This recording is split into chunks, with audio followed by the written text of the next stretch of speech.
నమస్కారం. నా పేరు విద్యాశంకర్ నాయక్. నేను ఏపీ స్టేట్ ఎస్టీ కమిషన్లో గౌరవ సభ్యులుగా ఉన్నాను.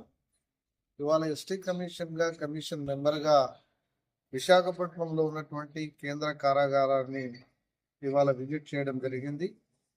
ఇక్కడ దాదాపు గిరిజన ఆదివాసీలకు సంబంధించినటువంటి ఖైదీలు దాదాపుగా 341 మంది మరి వివిధ కేసుల్లో ఇక్కడ అందరూ కూడా జైల్లో ఉన్నారు. దీంట్లో మహిళలకు సంబంధించి 16 మంది ఉన్నారు. అదేవిధంగా దీంట్లో వివిధ కేసుల్లో శిక్షను అనుభవిస్తున్నటువంటి వాళ్ళు కూడా 33 మందిగా దాదాపుగా 390 మందిగా ఇవాళ ఇక్కడ రికార్డు నమోదై ఉంది. అంటే దీంట్లో ఎక్కువ మంది గంజాయి కేసుల్లో మరి ఇక్కడ ఎక్కువ మంది కూడా ఈ జైల్లో ఉన్నట్లు ఇవాళ మన రికార్డు ద్వారా, అదేవిధంగా ఇవాళ మనం ప్రత్యక్షంగా జైలుకి రావడం ద్వారా ఎవరైతే విక్టిమ్స్ ఉన్నారో మరి వాళ్ళందరినీ కూడా మనం కలిసే క్రమంలో మరి ఇవాళ మనకు వాళ్ళ యొక్క సాధక బాధకాలన్నీ కూడా తెలుసుకోవడం జరిగింది.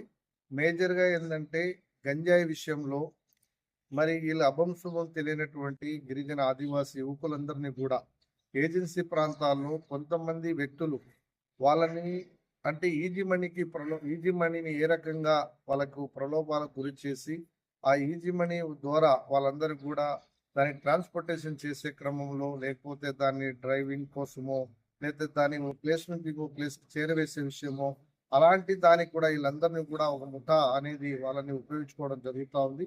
అక్కడ సరైనటువంటి అంటే విద్య లేకపోవడం వల్ల, నిరక్షరాస్యులు ఎక్కువగా ఉండడం వల్ల, విద్య లేకపోవడం వల్ల ఈ గంజాయి కేసుల్లో ఒకసారి దొరికితే దాని ద్వారా వాళ్ళకి జరిగేటువంటి నష్టం వాళ్ళకి తెలియకపోవడం వల్ల ఇవాళ అక్కడ ఉపాధి అవకాశాలు లేకపోవడం, కుటుంబాన్ని వారి జీవనాన్ని ఏ రకంగా మరి ఏదో పద్ధతుల్లో బతకాలనేటువంటి దాంట్లో ఇలాంటి తప్పులు చేస్తున్నట్టు ఇవాళ మనకు అంతా కూడా వాళ్ళని అడిగి మరి మాట్లాడే క్రమంలో, తెలుసుకునే క్రమంలో వాళ్ళందరూ కూడా వాళ్ళ ఆవేదనని ఈ రకంగా ఇవాళ కమిషన్ ముందు మరి వారు చెప్పడం జరిగింది. మరి ఈ అంశాలన్నింటినీ కూడా మరి రాష్ట్ర ప్రభుత్వం దృష్టిలో పెట్టి వాళ్ళందరికీ కూడా ఏ రకంగా అంటే చదువు లేకపోవడం వల్ల, మరి కేసుల పట్ల, చట్టాల పట్ల అవగాహన లేకపోవడం వల్ల, నిరుద్యోగం, పేదరికం వల్ల వాళ్ళు ఏ రకంగా నష్టపోతా ఉన్నారో దాన్ని ఏ రకంగా నష్ట నివారణకు చర్యలు తీసుకోవాలో ఆ రకంగా ప్రభుత్వానికి కూడా ఎస్టీ కమిషన్ సభ్యుడిగా ఇక్కడ ఉన్నటువంటి ఖైదీలందరి తరఫున ఇక్కడ దాదాపుగా 390 మంది ఈ జైల్లో ఉంటే విశాఖపట్నం సంబంధించి నిన్న రాజమండ్రిలో దాదాపుగా 104 మంది అక్కడ కూడా మరి ఈ గంజాయి కేసుల్లో, మిగతా కేసుల్లో అక్కడ కూడా ఖైదీలు ఉన్నారు. అక్కడ కూడా మహిళలకు సంబంధించి 12 మంది మహిళలు కూడా అక్కడ ఉన్నారు. దాదాపుగా 500 మంది కేవలం రాజమండ్రి, విశాఖపట్నంలో ఉన్నటువంటి కేంద్ర కారాగారంలో దాదాపుగా 500 మంది అమాయక గిరిజన ఆదివాసీ బిడ్డలు ఇవాళ వాళ్ళు జీవితం అనేది ఇక్కడ వెల్లదీస్తూ ఉన్నారు.